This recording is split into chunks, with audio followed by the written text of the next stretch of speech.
وبركاته.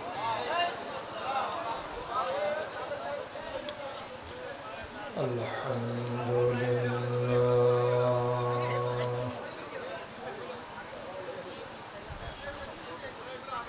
الحمد لله نحمده ونستعينه ونستغفره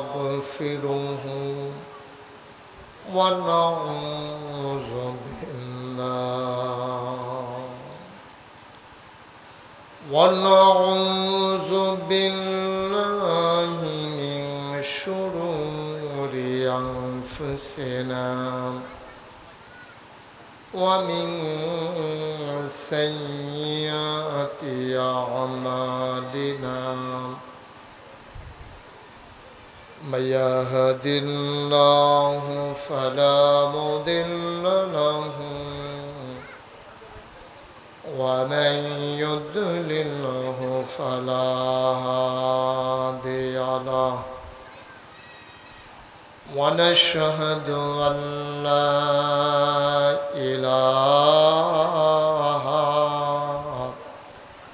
إلا الله وحده لا شريك له ونشهد أن سيدنا وحبيبنا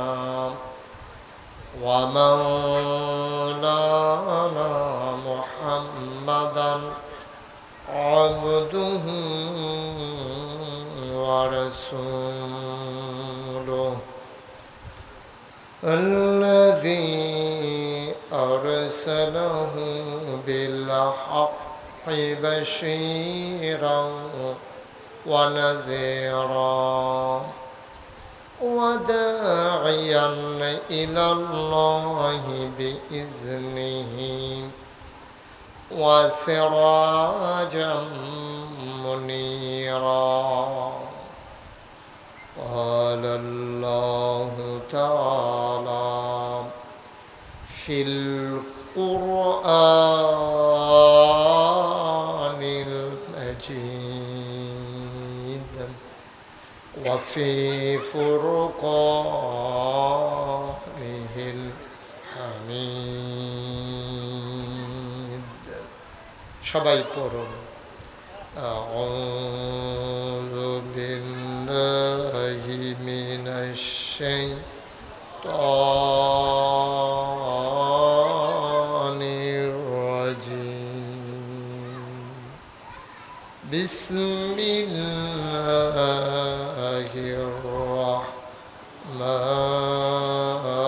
الرحمن الرحيم يا أيها النبي اتق الله ولا تطع الكافرين والمنافقين إن الله كان عليما حكيما واتبع ما يوحى إليك من ربك إن الله كان بما تعملون خبيرا وتوكل على الله وكفى بالله وكيلا إن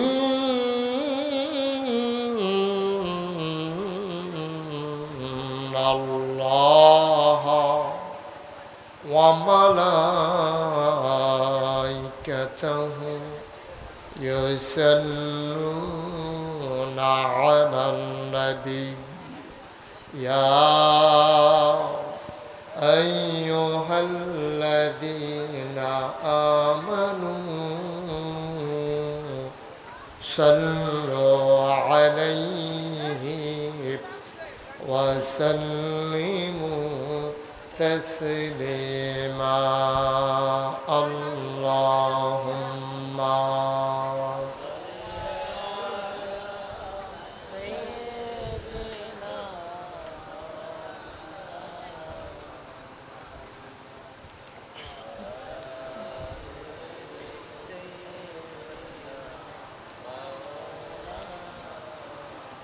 জোরে সোরে মহাব্বতের সাথে গলা ছেড়ে দিয়ে ভরণ আল্লাহুম্মা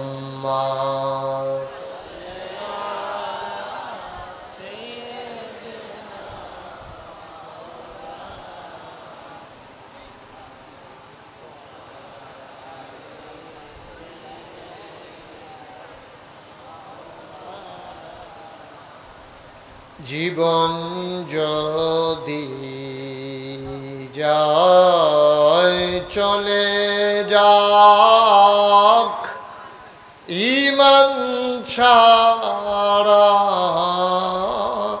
যাবে না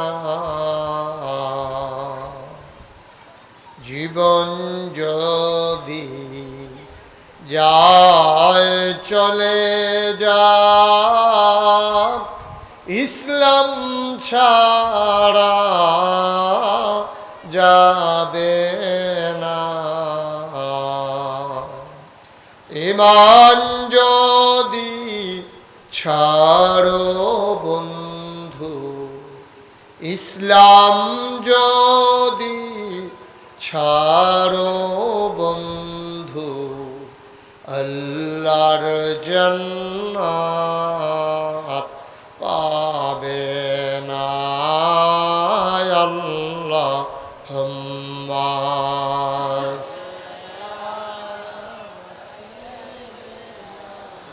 মাওলানা মুহাম্মদ ওয়া আলা আলি সাইয়্যিদিনা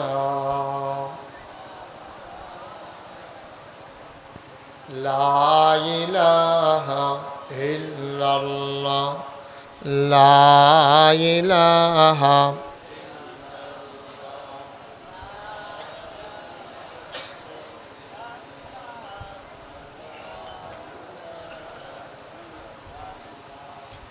লা ইলাহা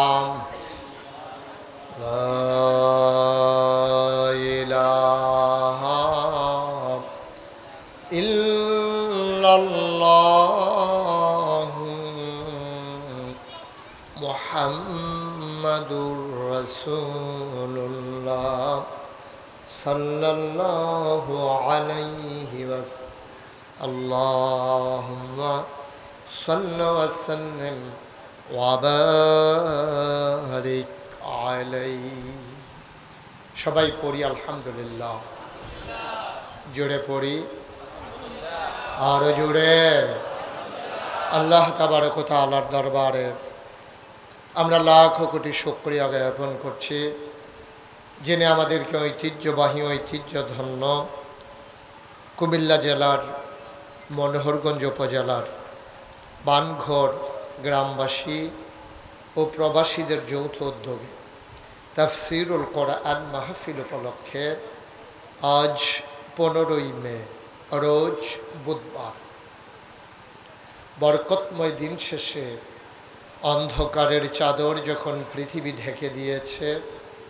জানান দিয়েছে রাত হয়ে গেছে এই মৌসুমে মাহফিলের ভিতরে যখন 50-50 চান্স থাকে হয় মাহফিল করা যাবে অথবা করা যাবে না এমন এক দোদুল্যমানতার মাঝে যিনি মেঘমুক্ত আকাশ বৃষ্টিমুক্ত রাত আমাদেরকে দান করে দিলেন যদিও গরমের প্রকোপ খুব বেশি তারপরেও যিনি বৃষ্টিমুক্ত রেখে দিয়েছেন মাহফিলের জন্য অনুকূল পরিবেশ দান করেছেন ওই আলিশা মাবুদের দরবারে অবনত মস্তকে সশ্রদ্ধ চিত্তে হৃদয়ের সবটুকুন আবেগ উচ্ছ্বাস ভালোবাসা আকুতি কাকুতি বিনতি জমা করে মাবুদের শিখানো কালেমা দিয়ে চিৎকার করে সবাই পড়ি আলহামদুলিল্লাহ।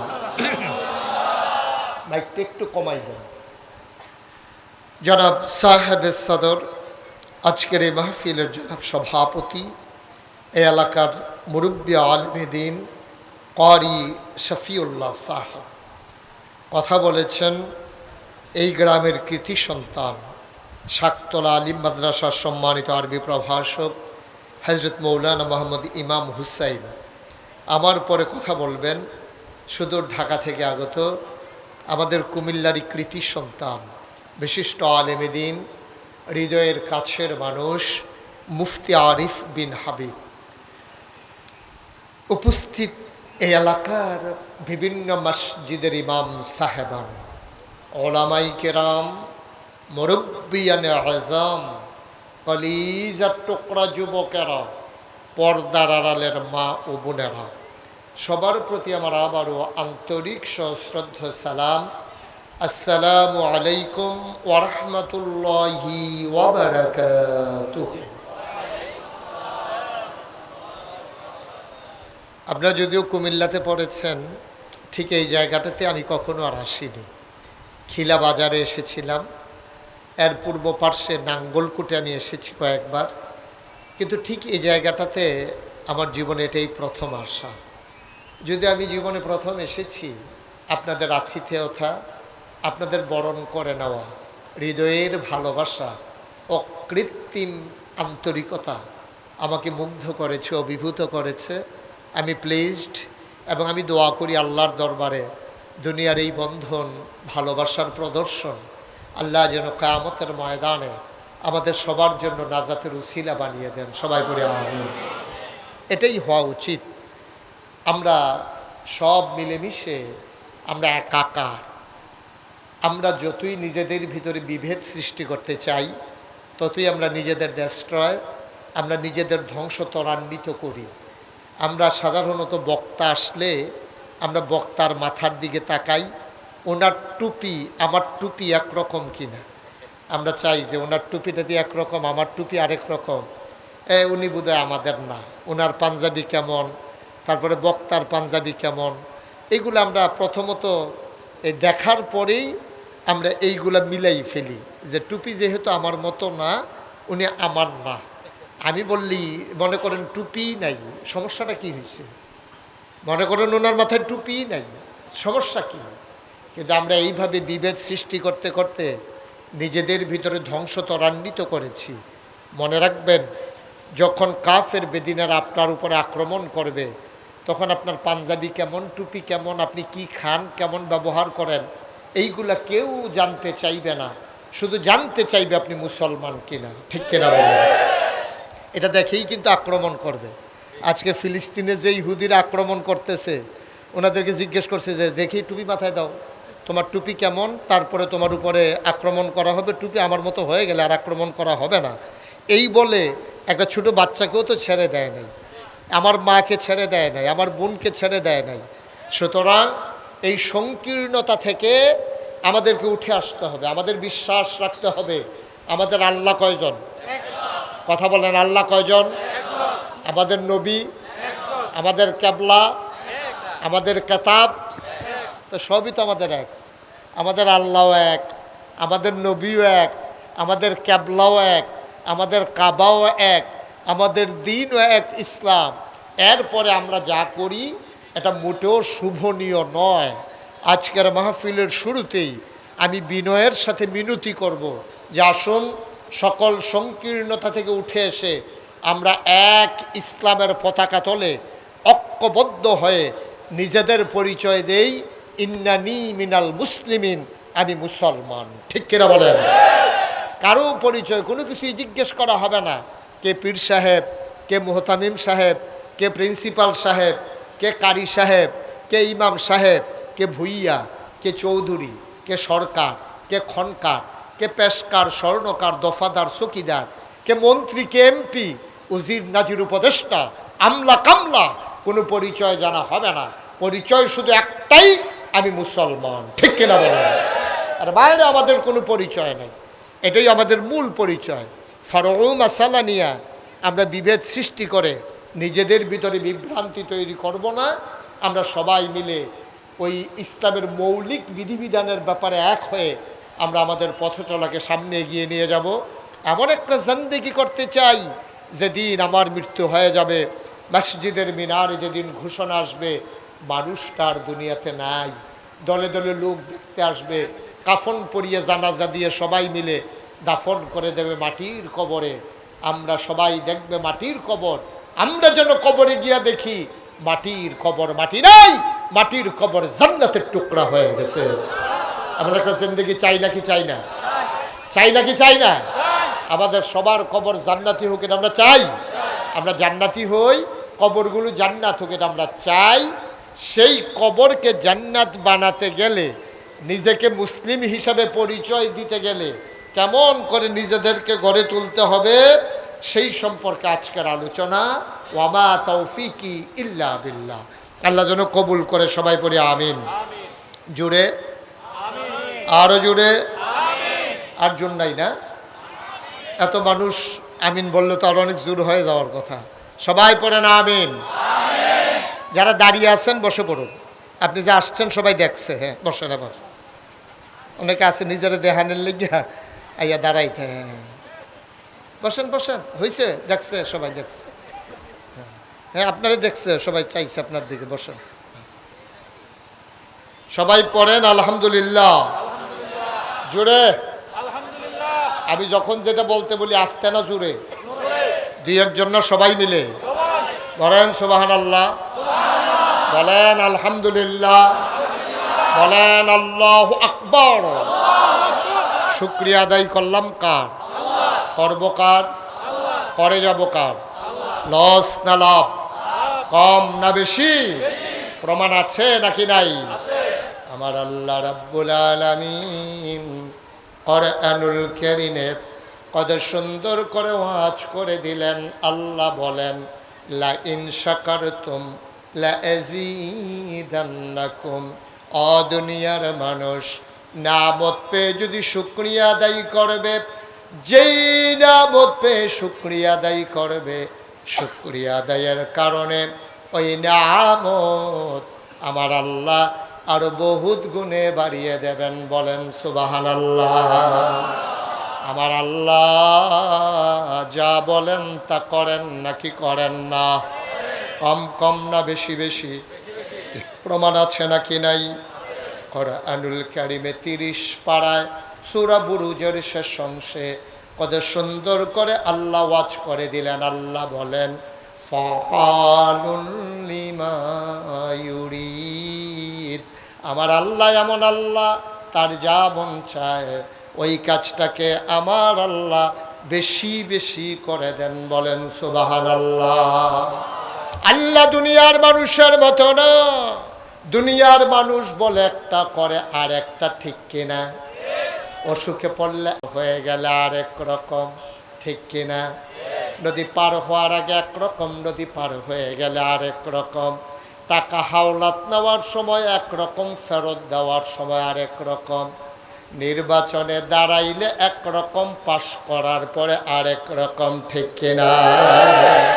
এটা একটু বেশি ঠিক না? কমন পড়ে গেছে না? ঠিক আছে। মুসলমান মন দিয়ে শুনো রে ভাই, আমার আল্লাহ যা বলেন তাই করে দেন। আল্লাহ দুনিয়ার মানুষের মতো না, তিনি কখনো ওয়াদা খেলাফ করেন না।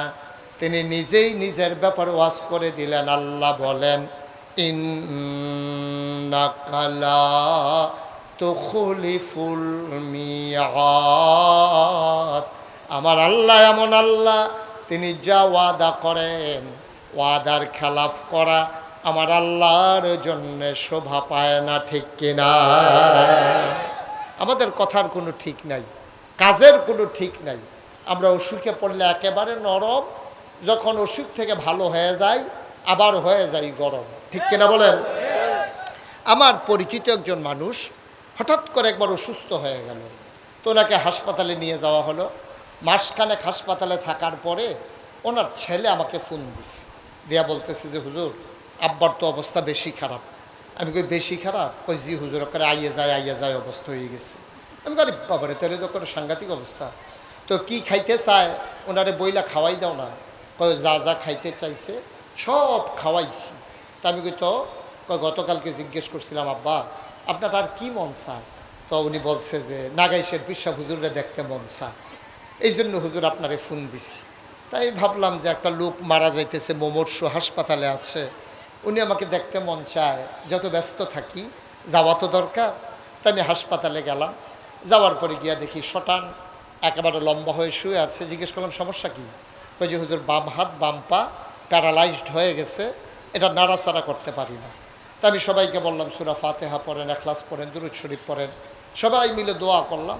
দোয়ার পরে আসার সময় ওনার পাশে তো আমি বসা ছিলাম, তো দেখি গালের ভিতরে এমনি খোসা খোসা দাড়ি দেখা যায়। ওই যে আগে দাড়ি কামাইতো, তো ওই যে 1 মাস যে হাসপাতালে আর কামানোর সুযোগ পায় নাই, একটু বড় বড় হয়েছে আর কি। তো আমি গালের ভিতরে হাত দিয়া বললাম যে দাড়ি কি রাইখেই দিছেন? তো ওই লোক চোখের পানি ছাইড়ে দেখো, জি হুজুর। মনে করলাম যে আর বাঁচমু কয় বছর, কোন সময় মইরা যাইগা, দাড়িগুলো লইয়েই মরি। তো এমনি মরেন না, দাড়িটি লইয়ে মরেন। তো আমি তো দোয়া টোয়া করে দিয়ে এসে পড়ছি। মাসখানেক পরে আল্লাহর খাস মেহরবানি উনি সুস্থ হয়েছে। ওনার সাথে বাজারের ভিতরে দেখা, দেখি কামাই একবারে সমান। আমি কইলাম কি ও, আপনি যে আমারে কইলেন দাড়ি রাখা দিছেন, কামাই লিছেন দি? কই হুজুর শরীরটা মাশাআল্লাহ আগের তে ভালো। যেহেতু শরীর আগের তে ভালো, আর তো দাড়ি রাখার দরকার নাই, আবার খারাপ হইলে আবার রাখবো আর কি। আহারে মুসলমান, নাউজুবিল্লাহ বলবেন না? জোরে বলবেন না নাউজুবিল্লাহ? মুসলমান মন দিয়ে শোনো রে ভাই, আল্লাহ তাবারক ওয়া তাআলা বড় আদর করে তোমাকে মানুষ বানিয়েছেন। তিনি ইচ্ছে করলে আপনাকে, আমাকে, আমাদের সবাইকে, তিনি ইচ্ছে করলে জন্তু জানোয়ার, গরু ছাগল, শিয়াল কুকুর, বাঘ ভাল্লুক, যে কোনো জানোয়ার বানাইলে পারতেন। একটা মশা বানাইলেও আমাদের বলার কিছু ছিল না। কিন্তু তিনি বড়ই মেহেরবান, তিনি আপনাকে আমাকে মানুষ বানাইয়া আমাদের উপাধি দিয়ে দিলেন আমরা আশরাফুল মাখলুকাত, ঠিক কিনা? দয়া করে যারা বসেছেন মাছের মতো নিষ্পলক নয়নে, খরগোশের মতো কান খাড়া করে শুধু আমার দিকে তাকাই থাকবেন। কথা মনে থাকবে? আপনি এর ভিতরে কয়েকবার চাইছেন এই দিকে, আর না, শুধু আমার দিকে তাকাইয়া মনোযোগের সাথে শুনবেন। মানুষের নজর যেদিকে যায়, মানুষের মনোযোগও সেদিকে যায়। শুধু আপনি আমার দিকে যখন তাকাই থাকবেন, তখন আমার কথাগুলো আপনার জন্য সহজ হবে, বুঝতে সহজ হবে। আল্লাহ যেন কবুল করে, সবাই পড়ি আমিন। জোরে, আরো জোরে। তো আল্লাহ তাবারক ওয়া তাআলা আমাদেরকে মানুষ বানিয়েছেন। আপনি খেয়াল করে দেখেছেন, এই মানুষ বানানোর পরে আপনাকে যদি আল্লাহ অর্ধাঙ্গ বিকলাঙ্গ, চোখের জায়গায় চোখ রেখে দৃষ্টিশক্তি কেড়ে নিলে পারতেন। ওই যে আমাদের এক হাফেজ সাহেব, হ্যাঁ মাশাআল্লাহ, আমার সাথে গিয়ে দৌড়ে দেখা করছে, চোখে দেখে না। সাহসী মানুষ, হাফেজ সাহেব, কেতাব পড়ছেন কিন্তু চোখে দেখেন না। আচ্ছা, ওনাকে যদি জিজ্ঞেস করেন পৃথিবীটা কেমন, উনি বলতে পারবেন না। ওনার মনে একটা আকুতি, আহারে শুনি সুন্দর পৃথিবী, সবুজকেও আমি যেমন দেখি, কালো আমি তো দেখিই না। সুতরাং আল্লাহ তাবারক ওয়া তাআলা আপনাকে চোখের জায়গায় চোখ রেখে দৃষ্টিশক্তি দিলেন, পায়ের জায়গায় পা রেখে হাঁটার ক্ষমতা দিলেন, হাতের জায়গায় হাত রেখে ধরার ক্ষমতা দিলেন, কানের জায়গায় কান রেখে শোনার ক্ষমতা দিলেন। সুবহানাল্লাহ বলবেন না? মুখ রেখে কথা বলার ক্ষমতা দিলেন। ও বন্ধু, মন দিয়ে শুনো, তোমাকে আমাকে মানুষ বানানোর পরে আল্লাহ যদি আপনাকে আমাকে অর্ধাঙ্গ বিকলাঙ্গ বানাতেন, আমি লাকসাম রেল স্টেশনে বসে বসে ভিক্ষা চাইতাম, হয়তো খিলা বাজারে, নাথের পেটুয়া বাজারে আমি বাস আসলে মানুষের কাছে সাহায্য চাইতাম। তিনি তাও করলেন না, তিনি আপনাকে আমাকে পরিপূর্ণ একটা মানুষ বানিয়ে দিলেন। বলেন সুবহানাল্লাহ। আপনার অনুভূতি সৃষ্টি হওয়ার জন্যে, আপনি আল্লাহর মাকবুল বান্দা হওয়ার জন্যে আপনার নিজের দিকে তাকাইনি যথেষ্ট। আপনি আলোচনা শোনা লাগবে না, আপনি নিজের দিকে তাকান। আপনি একটা অন্ধ মানুষের দিকে তাকান, আপনি সব দেখেন, উনি দেখেন না। আপনি হাঁটেন, উনি হাঁটতে পারেন না। আপনি শুনেন, উনি শুনেন না। এরকম মানুষগুলো দেখলে অটোমেটিক আপনার মাথাটা নিচু হয়ে আসবে। সুবহানাল্লাহ বলবেন না? মুসলমান 1 নম্বরে মানুষ বানালো, 2 নম্বরে পূর্ণাঙ্গ মানুষ বানালো, 3 নম্বরে তিনি ইহুদির ঘরে জন্ম দিলে পারতেন, খ্রিস্টানের ঘরে জন্ম দিলে পারতেন, হিন্দুর ঘরে জন্ম দিলে পারতেন, তিনি তাও করলেন না। জন্মসূত্রে মুসলমান মা বাবার ঘরে জন্ম দিয়া জন্মসূত্রেই আমাদেরকে মুসলমান বানাই দিলেন, ঠিক কিনা? শুধু কি তাই, মুসলমান বানানোর পরে আদম আলাইহিস সালাম থেকে শুরু করে ঈসা নবী পর্যন্ত যে কোনো একজন নবীর উম্মত বানাইলে পারতেন, তিনি তাও করলেন না। এমন একজন নবীর উম্মত বানাইলেন যেই নবীর উম্মত হওয়ার জন্যে অন্যান্য নবী রাসূলেরাও দরখাস্ত দিয়েছেন, কোনো দরখাস্ত দেওয়া লাগে নাই। দয়া করে তিনি আমাদেরকে আখেরি জামানার নবীর উম্মত বানিয়েছেন, বলেন সুবহানাল্লাহ। শুধু কি তাই, এই আখেরি জামানার নবীর উম্মত বানানোর পরে মাথার উপর একটা আকাশ দিলেন খুঁটি ছাড়া, জমিন দিলেন সমতল করে, পৃথিবী যেন হঠাৎ করে নড়ে চড়ে না উঠে। জায়গায় জায়গায় আল্লাহ পেরেক বসিয়ে দিলেন। তুমি যদি বলো পেরেক কই, আমি বলবো পেরেক মাটির নিচে। তুমি যদি বলো পেরেকের মাথা কই, আমি বলবো খাগড়াছড়ি, বান্দরবন, রাঙ্গামাটি, ময়নামতি ক্যান্টনমেন্ট। ঘুরে ঘুরে দেখো, ওই যে দেখো পাহাড়, এইগুলো পাহাড় না, এইগুলাই পেরেকের মাথা। আকাশ দিলেন খুঁটি ছাড়া, জমিন দিলেন সমতল করে, পাহাড় বানালেন পেরেকের মাথা করে। শুধু কি তাই, কল্লো কল্লো বেগে বয়ে যাওয়া নদী, নদীর ভিতরে পানি, পানির ভিতরে মাছ, নদীর কিনারে গাছ, গাছের ভিতরে ফুল, ফুলের পরে ফল, নারিকেল গাছের মাথায় ডাব, ডাবের ভিতরে শরবত, আখের ভিতরে রস। সুবহানাল্লাহ কয় না? সব যিনি দিলেন তিনি আমার আল্লাহ।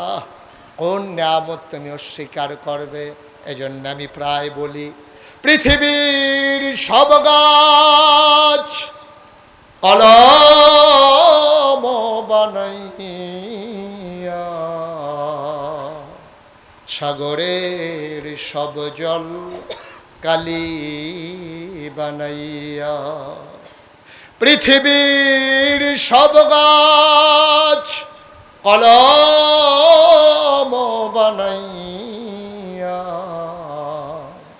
সাগরের সব জল কালি বানাইয়া, তোমার গুণ যদি লিখে যাই আমি, তোমার গুণ যদি লিখে যাই আমি, হবে না, হবে না শেষ হে অন্তর্যামী। শেষ করা যাবে? কথা বলেন, শেষ করা যাবে? শেষ করা যাবে। বন্ধুরা আমার, ভাইরা আমার, মন দিয়ে শুনুন ভাই, আল্লাহ তাবারক ওয়া তাআলা এই দুনিয়ার ভিতরে মানুষ করে পাঠানোর পরে তোমাকে আমাকে এমনি এমনি ছেড়ে দেন নাই। কোন পথে গেলে জান্নাত, কোন পথে গেলে জাহান্নাম, কোন পথে গেলে লাভ, কোন পথে গেলে লোকসান, কোন পথে ভালো, কোন পথে মন্দ, কোন পথে কল্যাণ, কোন পথে অকল্যাণ, কোন পথে শিরক বেদাত, কোন পথে তাওহীদ রিসালাত, কোন পথে কুফর আর কোন পথে ইসলাম, জানানোর জন্য যুগে যুগে নবী এবং রাসূল দিয়েছেন। ও বন্ধু, ১৫০০ বছর আগে আমার নবীর নবুয়ত যখন প্রকাশ পেল, আল্লাহর নবী মুহাম্মদুর রাসূলুল্লাহ সাল্লাল্লাহু আলাইহি ওয়াসাল্লাম, নবীর নাম শুনলে কি পড়তে হয়? ২-১ বার না বারবার, ২-১ দিন না প্রতিদিন, ২-১ সপ্তাহ না প্রতি সপ্তাহ, ২-১ মাস না ১২ মাস, ২-১ বছর না সারা জীবন আমরা পড়ব সাল্লাল্লাহু আলাইহি ওয়াসাল্লাম। আমি যেন আর বলা না লাগে, নবীর নাম শুনলে আমরা সাথে সাথে কি পড়ে দেব? মনে থাকবেন ইনশাআল্লাহ, মুহাম্মদ, মাশাআল্লাহ, মুহাম্মদ। এখন আমরা প্র্যাকটিস করি এবং বাকি সময়টা কাজে লাগাই। আমাদের ওয়াজ তো স্টেজ প্যান্ডেল থেকে বের হয় না, প্যান্ডেলের ভিতরে মন দিয়া ওয়াজ শুনতে আছে, কান লাগাইয়া শুনতে আছে, চোখের পানি ফালাইয়া কানতে আছে। ওয়াজের ভিতরে মনোযোগের কোনো অভাব নাই। যেই মাত্র ওয়াজ শেষ হয়েছে, প্যান্ডেল থেকে বাড়িয়ে লগের বেড়ারে কইতে আছে, বিড়িটা দে, বেড়ালা হুজুরা কত কথাই কইব, সব মান্না ফারা যাইতো না, ওয়াজ শেষ। ওই বিড়ির দোমার লগে ওয়াজ উঠতে আস, ঠিক কিনা কন? খুব মনোযোগ দিয়ে যে কথাটা শুনবেন, সারাটা জীবন যেন এই ওয়াজ আর দরকার না লাগে। আল্লাহ যেন কবুল করে, সবাই পড়ে আমিন। বন্ধুগণ, ১৫০০, খুব খেয়াল, ১৫০০ বছর আগে নবী যখন এসে দ্বীনের দাওয়াত দিলেন, দাওয়াত দেওয়ার পরে মানুষগুলো হয়ে গেল দুই ভাগ, একদল আল্লাহওয়ালা আরেক দল শয়তানওয়ালা, একদল জান্নাতি আরেক দল জাহান্নামী, একদল ফেরেশতার চাইতে উত্তম আরেক দল জানোয়ারের চাইতে খারাপ। এখন আমরা কি জাহান্নামী না জান্নাতি? না, কথা কয় না দেখি, আমরা কি জাহান্নামী না জান্নাতি? আমরা কি শয়তানওয়ালা না আল্লাহওয়ালা? আমরা আল্লাহওয়ালা হতে চাই। তাইলে মানুষ দুই প্রকার। তাইলে আমরা যারা জান্নাতি, তৎকালীন জমানায় কারা জান্নাতি ছিল? তৎকালীন জমানায় যারা জান্নাতি হয়েছিল, আবু বকর, উমর, উসমান, আলী, তালহা, জুবাইর, আব্দুর রহমান ইবনে আউফ, সাদ ইবনে রাবিয়া, আব্দুল্লাহ ইবনে আব্বাস, আব্দুল্লাহ ইবনে উমর, আব্দুর রহমান ইবনে আবু বকর, ওরা ছিল জান্নাতি মানুষ। আর আমরা ওদের বংশধর, এই জন্য আমরাও জান্নাতি। ঠিক কিনা বলেন? এই জন্য আমরাও আল্লাহওয়ালা। আমাদের গায়ের ভিতরে ওমরের রক্ত, উসমানের রক্ত, আলীর রক্ত। তাইলে ১৫০০ বছর আগের আবু বকর, ১৫০০ বছর পরে বানঘর, আমরা যদি আবু বকরের বংশধর হই, ১৫০০ বছর আগে আবু জেহেল, তাইলে ১৫০০ বছর পরে আবু জেহেলের বংশধর আছে নাকি নাই? সহজ হিসাব। ১৫০০ বছর আগের আবু বকরের বংশধর যদি এখন বানঘরে থাকতে পারে, তাইলে ১৫০০ বছর আগের আবু জেহেলের বংশধরও এখন আছে। তো ১৫০০ বছর আগের আবু বকরের ব্যাপারে আল্লাহ কোরআনে কি বলেছেন? আল্লাহ বলছেন রাদিয়াল্লাহু আনহুম ওয়া রাদু আনহু, তাদের ব্যাপারে আল্লাহ খুশি, আল্লাহর ব্যাপারে তারা খুশি। সুবহানাল্লাহ বলবেন না? এখন যদি আমাদের কাছে একটা ঘোষণা আসে যে বানঘর মাহফিলে যারা এসেছো সবার ব্যাপারে আমি আল্লাহ খুশি, আমাদের কি আর কোনো চিন্তা আছে? কথা কোন চিন্তা আছে? এমনি আল্লাহ বলে দিয়েছেন ওয়ালা তাহিনু ওয়ালা তাহজানু ওয়া আনতুমুল আ'লাউনা ইন কুনতুম মুমিনিন, তোমাদের কোনো পেরেশানি নাই, তোমাদের কোনো ভয় নাই, তোমাদের কোনো টেনশন নাই, তোমরাই হবা সফল কাম ইন কুনতুম মুমিনিন। সুবহানাল্লাহ বলবেন না? যদি তোমরা মুমিন হতে পারো। সুবহানাল্লাহ কোন? এখন মুমিনের পরিচয় দিতে গিয়া কোরআনুল কারীমে সূরা তাওবা ১১১ নম্বর আয়াতে আল্লাহ মুমিনের একটা গুণ বলেছেন। আল্লাহ বলছেন ইন্নাল্লাহা ইশতারা মিনাল মুমিনিনা আনফুসাহুম ওয়া আমওয়ালাহুম বিআন্না লাহুমুল জান্নাহ। শুনো শুনো শুনো, তোমরা যারা নিজেদেরকে আল্লাহওয়ালা দাবি করো, তোমরা যারা নিজেদেরকে ইমানদার দাবি করো, তোমরা যারা নিজেদেরকে মুমিন দাবি করো, ইন্নাল্লাহা ইশতারা, তোমাদের কাছ থেকে আল্লাহ কিনে নিয়েছেন মিনাল মুমিনিনা, মুমিনদের কাছ থেকে, আনফুসাহুম ওয়া আমওয়ালাহুম, তাদের জান এবং তাদের মাল, বিআন্না লাহুমুল জান্নাহ, বিনিময়ে তাদেরকে দিয়ে দিয়েছেন জান্নাত। সুবহানাল্লাহ বলবেন? তাহলে আমরা মুমিন, আমাদের জান আর মাল আমরা সব কিছু বিক্রি করে দিয়ে আমরা মুমিনের খাতায় নাম লিখিয়ে নিয়েছি। সুবহানাল্লাহ বলবেন না? তো ১৫০০ বছর আগে আবু বকরের বংশধর, ১৫০০ বছর পরে আমরা। নবীজি যখন দ্বীনের দাওয়াত দিলে তখন মানুষগুলো হয়ে গেল সুশীল, ভদ্র, আধুনিক, আল্লাহওয়ালা, পরহেজগার একদল মানুষ। এই মানুষগুলো আগে কিন্তু ভালো ছিল না। নবীজি দ্বীনের দাওয়াত দেওয়ার আগে এই মানুষগুলো খুব ভালো ছিল এমন না। যেই উমর ইসলামের দ্বিতীয় খলিফা, যেই উমরের ব্যাপারে বলা হয়েছে আনা খাতামুন নাবিয়্যিন লা নাবিয়্যা বা'দি, আমি হলাম সর্বশেষ নবী। নবী বলছেন আমার পরে আর নবী নাই, আমার পরে যদি নবী থাকতো আমার উমর আমার পরে নবী হইতো। সুবহানাল্লাহ বলবেন না? চারটিখানি কথা মনে করছেন? কত বড় কথা যে নবী আর নাই, যদি নবী হইতো আমার উমর নবী হইতো। সেই উমর তিনি জান্নাতের সুসংবাদপ্রাপ্ত দ্বিতীয় মানুষ। নবীজি বলছেন সে নবীর মর্যাদা রাখে।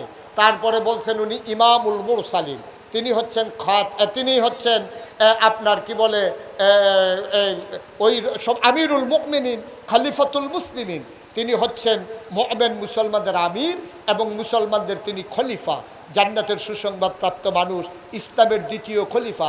অর্ধেকটা পৃথিবীর প্রেসিডেন্ট ছিলেন হজরত উমর। এই উমর খুব ভালো মানুষ ছিলেন না। উমরের হাতের মাইর খায় নাই। মক্কায় এমন খুব কম লোক ছিল, খুব কম লোক ছিল ওনার কথার আগে হাত চলতো, ইচ্ছা মতো মানুষরে পিটাইতো। এই ওকাজের মেলায় ওনায় যখন কুস্তিগির হতেন তখন বছরে বছরে উনি সেরা কুস্তিগির হতেন। অনেক মানুষ ওনার হাতে মার খেয়েছে। তাইলে এই খারাপ মানুষগুলো ভালো হয়ে গেল কেমনে? পশ্চিমা বিশ্বের যারা মনীষী America, Britain, France, Germany, Sweden, Switzerland, ওদের জন্য বড় বড় ইউনিভার্সিটি, ওখানে এখন পিএইচডি করা হচ্ছে, এখন তারা থিসিস করছে, এখন তারা গবেষণা করছে। ১,৫০০ বছরে, খুব খেয়াল করেন, ১,৫০০ বছর আগে একটা ইউনিভার্সিটি নাই, একটা কামিল মাদ্রাসা নাই, একটা দাওরা হাদিস মাদ্রাসা নাই, একটা ডিগ্রি কলেজ নাই, একটা ইন্টারমিডিয়েট কলেজ নাই, একটা বিশ্ববিদ্যালয় কলেজ নাই, একটা হাই স্কুল নাই, দাখিল আলিম ফাজিল মাদ্রাসা নাই, হিফজখানা নাই, নুরানি মাদ্রাসা নাই, প্রাইমারি নাই, প্রি প্রাইমারি নাই, নৈশ শিক্ষা নাই, গণশিক্ষা নাই, প্রিন্ট মিডিয়া নাই, ইলেকট্রনিক্স মিডিয়া নাই, পত্রিকা নাই, ডিশ নাই, চ্যানেল নাই, ল্যান্ডফোন নাই, মোবাইল ফোন নাই, কুরিয়ার সার্ভিস নাই, পোস্ট অফিস নাই, গ্রাম অবকাঠামো নাই, আপনার ইউনিয়ন নাই, জেলা নাই, উপজেলা নাই, এমপি নাই, মন্ত্রী নাই। মানুষ মানুষের মতো ইচ্ছে মতো চলে।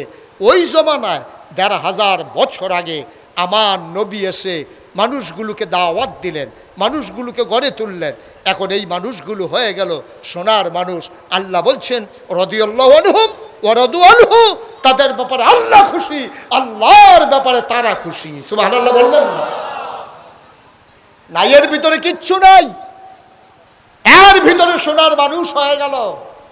আর আমরা আজকে একবিংশ শতাব্দীর সূচনা লগ্নে গোটা বিশ্বকে যখন বলা হচ্ছে গ্লোবাল ভিলেজ, যখন বলা হচ্ছে গোটা বিশ্বকে কম্পিউটারাইজড, আজকে আমেরিকাতে আপনার ছেলে থাকে, আপনি বানগড় থেকে ফোনে কথা বলেন, আপনার ছেলে মূলার ধারা কিনছে আর শুটকি কিনছে, এখন রান্না করা লাগবে, আপনার ভিডিও কল দিছে মায়ের কাছে, ভিডিও কল দিয়ে বলতেছে আম্মা শুটকি দিয়া মূলার ধারা দিয়া, মূলা দিয়া শুটকি দিয়া রান্না করব। কেমন করে রান্না করব? এবার মায়ের কাছে ফোন দিছে ভিডিও কল, মা যখন ধরছে চুলার কাছে, মায় বলতে আছে যে বাবা সব ঠিক আছে, ডেক্সিটা একটু সোজা করা লাগবে, এটা বাঁকা হয়ে গেছে। আমেরিকার ডেক্সি সোজা করে বানগড়ে মোবাইল, আপনি কি মনে করছেন? চারটিখানা কথা মনে করেছেন? কিন্তু সমস্যা হচ্ছে এই ১,৫০০ বছর আগে নবীজি মানুষ বানাইছিলেন সোনার মানুষ। আমরা অনেক দূরে গিয়েছি, সোনের ঘরের জায়গায় টিনের ঘর হয়েছে, টিনের ঘরের জায়গায় বিল্ডিং হয়েছে, একতলার জায়গায় ৫ তলা হয়েছে, সাধারণ ঘরগুলো শীততাপ নিয়ন্ত্রিত হয়েছে। কিন্তু আমরা আজকে ডেস্ট্রয় হয়ে গেছি, এ জাতি ধ্বংস হয়ে গেছে, মানুষ আর মানুষে নাই, পশুতে পরিণত হয়েছে। ঠিক কিনা বল? ১,৫০০ বছর আগে নবী পারলেন, আমরা কেন পারলাম না? কারণটা কি? ১৭৫৭ সালের, খুব খেয়াল, ১৭৫৭ সালের ২৩শে জুন নবাব সিরাজউদ্দৌলাকে পরাজিত করে ইংরেজ লাট বাহাদুরা ভারতীয় উপমহাদেশের ক্ষমতা নিয়েছে। ১৯৪৭ সালের ১৪ই আগস্ট, এই ২০০ বছর ইংরেজরা শাসন করেছে, শোষণ করেছে। ইংরেজরা যাওয়ার পরে পাকিস্তানিরা এসেছে, পাকিস্তানের মানুষগুলো আমাদের উপরে শোষণ করেছে। পাকিস্তান গিয়েছে ১৯৭১ সালের ২৬শে মার্চ এক মহান ঘোষণার মাধ্যমে আমরা রক্তক্ষয়ী অসম যুদ্ধে ঝাঁপিয়ে পড়লাম। আমার দেশ স্বাধীন হলো ১৯৭১ সালের ১৬ই ডিসেম্বর। পথ পথ করে লাল আর সবুজের পতাকা উড়ল আকাশে, আর পৃথিবীর মানচিত্রে নতুন করে একটি জায়গার নাম জায়গা করে নিল, দেশের নাম বাংলাদেশ। ঠিক কিনা বলেন?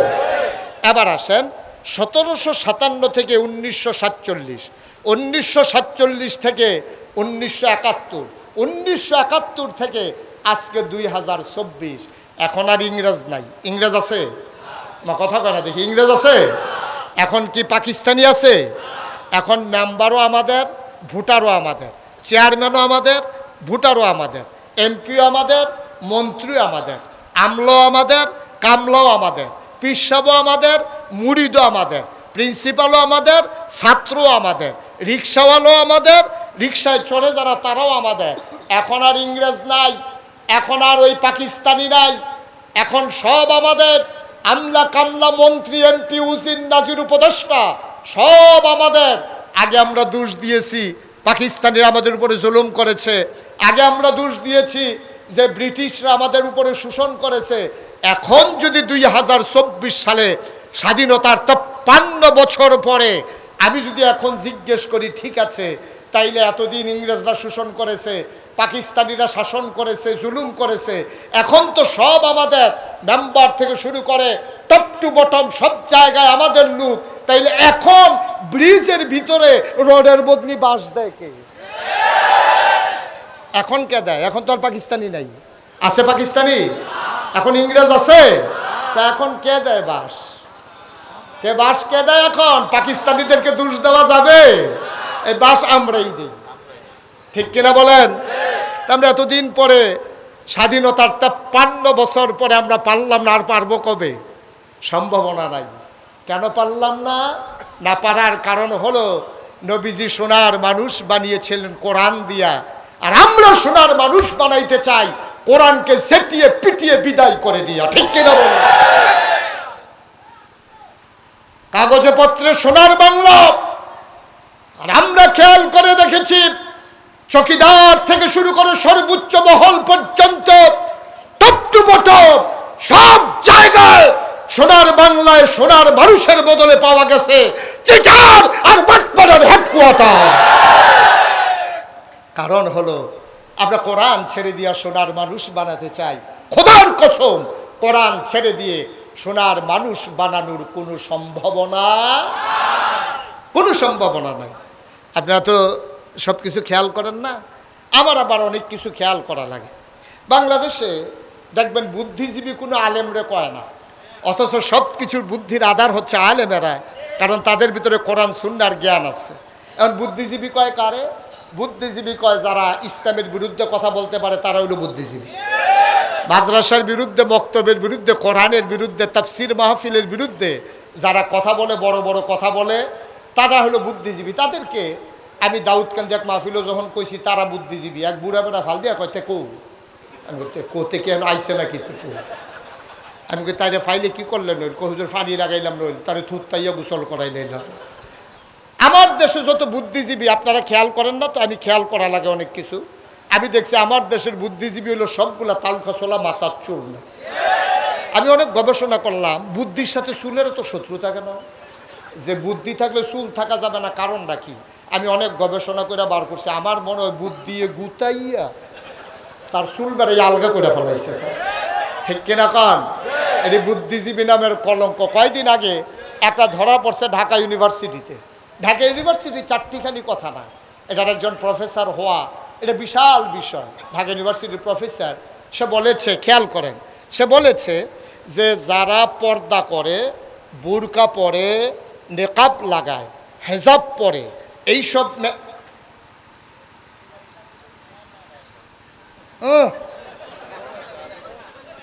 আমার পরে হাফ অ্যান আওয়ার দেওয়া হইব। আপনি খেলার মাইদে দিয়ে উঠতে গেলে কইব নাকি? না না, হাফ অ্যান আওয়ার দেওয়া হইব আপনার। মাইদে দিয়ে উনি উঠতে যে গেতে আছে, দোহানটা খুললে সরছি না, কয় বাহি দেন শুরু এনে ওই সব রিসিফা দিয়ে বইয়া থাক। একটু পরে যাই না, সমস্যা নেই। আবার কথাটা শুই না জানে, গুরুত্বপূর্ণ কথা, এটা আপনার কামও লাগবো জীবনে। হ্যাঁ, মার হাবা কয় না রে, রাগ হইয়া মার হাবা কইতেন না, কন মার হাবা কন, আমিন কন, জুড়ে কন, আরো জুড়ে। আমি ওনাকে যাইতে দিলে পারতাম, কিন্তু ওনারে যদি দেই আরো অনেকরে দেওয়ান লাগবো। উনিও যখন থাইমা গেছে আর কেউ সাহসও করতো না, দেখবেন ওই খালি উনি আবার বইছে। হ্যাঁ, উনি আবার আগ গাইয়া বয়, জাগা লাইরা বয়। হ্যাঁ, বাই তো উনি এক বিছনাত ঘুমাইতে পারে না, 2-3 বিছনা লাইরা লাইরা ঘুমায়। মার হাবা কন, জুড়ে কন, আরো জুড়ে।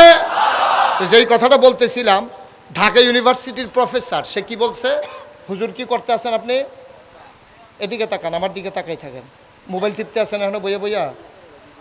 না, ভিডিও লাগতো না। আমিন কন, চেয়ার ঘুরাই আমার দিকে ফিরা বসেন। তো ঢাকা ইউনিভার্সিটি প্রফেসর উনি কি বলছে? কয় যারা পর্দা করে, খেয়াল করেন, পর্দা করে, হেজাব লাগায়, নেকাব লাগায়, বুরকা পরে, এইগুলা যেগুলা বললাম, এটা কি নফল না ফরজ? কথা কয় না, নফল না ফরজ? সে ঢাকা ইউনিভার্সিটির প্রফেসর বলছে কি, যারা পর্দা করে, নেকাব লাগায়, হেজাব পরে, বুরকা পরে, এইসব মেয়েরা ঢাকা ইউনিভার্সিটিতে পড়ার দরকার নাই। আপনাকে সবাই এটার সাথে একমত? পর্দা পড়ার দরকার নাই, এটা একমত? দাদা, ঢাকা ইউনিভার্সিটি চলে আমাদের ট্যাক্সের টাকায়, ঠিক কিনা বলো? তোমরা হইলা কর্মকর্তা কর্মচারী, আমরা হইলাম মালিক পক্ষ। আমাদের ট্যাক্সের টাকায়, আমাদের ভ্যাটের টাকায় তাদের বেতন হয়। ঢাকা ইউনিভার্সিটির প্রফেসর, শতকরা 92 জন লোক মুসলমানের দেশে, যেই দেশ মসজিদের দেশ, যেই দেশ মক্তব মাদ্রাসার দেশ, যেই দেশ আলেম ওলামার দেশ, যেই দেশে হক্কানি পীর মাশায়েখেরা নেংটির বদলে লুঙ্গি পরা শিখিয়েছে, হরে রামের জায়গায় কলমা পড়তে শিখিয়েছে, শ্রীর জায়গায় মোহাম্মদ লিখতে শিখিয়েছে, টিকির বদলে যারা টুপি পরা শিখিয়েছে, যেই দেশে শতকরা 92 জন লোক মুসলমান, যেই দেশে মসজিদের মিনার থেকে আজানের ধ্বনি ভেসে আসে, মানুষগুলো আসার নামাজ পড়ে, দুরুদ পড়তে পড়তে ঘুমোতে যায়, ফজরের আজানে আবার যাদের ঘুম ভাঙ্গে, সেই শতকরা 92 জন লোক মুসলমানের দেশে ঢাকা রাজধানীতে শীততাপ নিয়ন্ত্রিত কক্ষে বসে পুলিশ পাহারায় ইসলামের বিরোধিতা করা সহজ, পাল্লে বানগরের জমিন এসে বলো পিঠের চামড়া নিয়ে ঢাকা যাওয়া যাবে না।